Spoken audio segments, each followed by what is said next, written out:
5 ವರ್ಷ ಇರಿ ಅಂತ ಹೇಳಿ ಜನ ಆಶೀರ್ವಾದ ಮಾಡಿದ್ದಾರೆ. ನಾವೇ 5 ವರ್ಷ ಇರ್ತೀವಿ.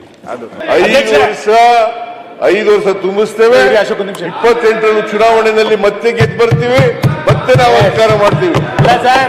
ಮಾನ್ಯ ಅಧ್ಯಕ್ಷರೇ, ನಾನು ಬಹಳ ಸ್ಪಷ್ಟವಾಗಿ ಹೇಳ್ತೀನಿ, ನಮ್ಮಲ್ಲಿ ಹೈಕಮಾಂಡ್ ಇದೆ.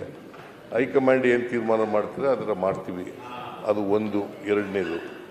ಎರಡನೇದು ಜನ ನಮಗೆ ಆಶೀರ್ವಾದ ಮಾಡಿದ್ದಾರೆ. 5 ವರ್ಷ ಇರಿ ಅಂತ ಜನ ಆಶೀರ್ವಾದ ಮಾಡಿದ್ದಾರೆ. 2013ರಲ್ಲಿ ಆಶೀರ್ವಾದ ಮಾಡಿದ್ದಾರೆ, 2023ರಲ್ಲಿ ಆಶೀರ್ವಾದ. ಈ ಬಿಜೆಪಿಯವರಿಗೆ ಒಮ್ಮೆಲೂ ಕೂಡ ಆಶೀರ್ವಾದ ಮಾಡಿಲ್ಲ, ಇಲ್ಲಿವರೆಗೂ ಮಾಡಿಲ್ಲ, ಮುಂದೇನೂ ಮಾಡಲ್ಲ.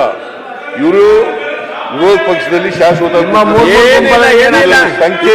ನಾನೇ ಮುಖ್ಯಮಂತ್ರಿ, ಮುಖ್ಯಮಂತ್ರಿ. ಆತ್ಮೀಯ H 16 ನ್ಯೂಸ್ ಅರ್ಥಾತ್ ಸೀತಾರಾಮಗೆ ಸ್ವಾಗತ. ನಾನು ನಿಮ್ಮವ MI ಅದು ಮಲ್ಲಪ್ಪ ಜೋತವ. ನಾನೇ ಹೈಕಮಾಂಡ್ ಹೇಳುವವರೆಗೆ ಮುಖ್ಯಮಂತ್ರಿ.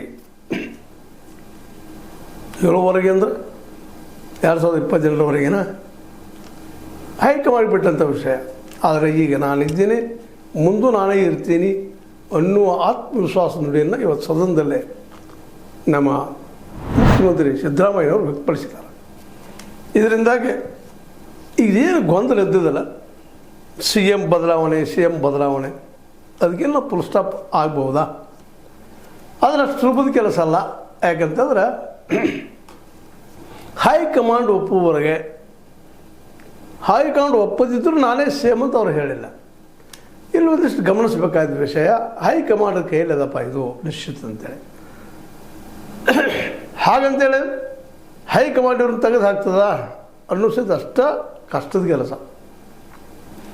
ಯಾಕಂದ್ರೆ ಸಿದ್ದರಾಮಯ್ಯನವರು